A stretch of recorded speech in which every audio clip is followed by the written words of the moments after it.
नमस्कार। आप लोग कैसे हैं? उम्मीद करता हूं आप लोग अच्छे होंगे।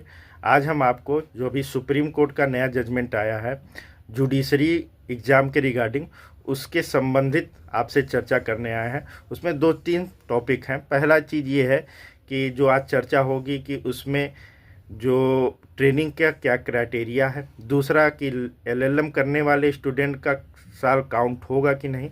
इन सारे मुद्दों पे चर्चा करेंगे।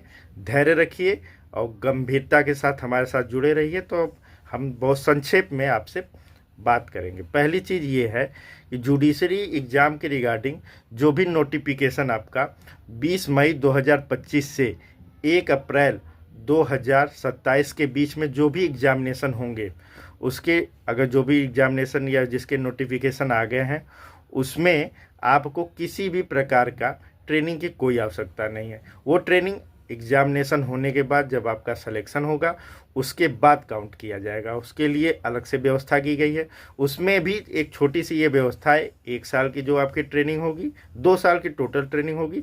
1 साल की आपकी ट्रेनिंग वहाँ होगी, दूसरे साल जो दो साल में 1 साल की ट्रेनिंग होगी। दूसरी ट्रेनिंग में जो 6 महीने की ट्रेनिंग होगी वो आपकी सिविल कोर्ट और 6 महीने की ट्रेनिंग हाई कोर्ट में होगी।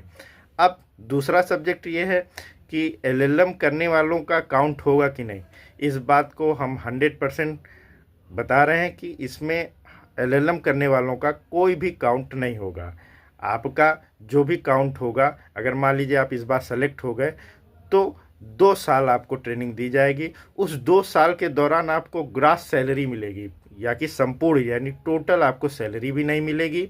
ये ऐसा सिस्टम है, जैसे ही आप 2 साल आपका कंप्लीट होगा, ट्रेनिंग आपकी कंप्लीट हो जाएगी, आपका ट्रेनिंग के बाद से पूरी टोटल सैलरी भी आपको मिलेगी। आप पूर्ण रूप से जज कहे जाएंगे।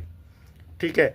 और एक चीज़ और है कि इस बीच में आपको आपका सीओपी वो अलग अलग ज़िले का यानी अलग अलग स्टेट का अलग अलग नियम है, उसको भी आपको बनवाना होगा। ये सारी चीज़ें आपको आगे नेक्स्ट वीडियो में हम आपको बताएंगे कैसे क्या करना है। आगे हम आपको एआईबी के एग्ज़ाम के संबंधित चीज़ें बताएंगे कि एआईबी में आपको कैसे क्या पढ़ना है, क्या नहीं पढ़ना है।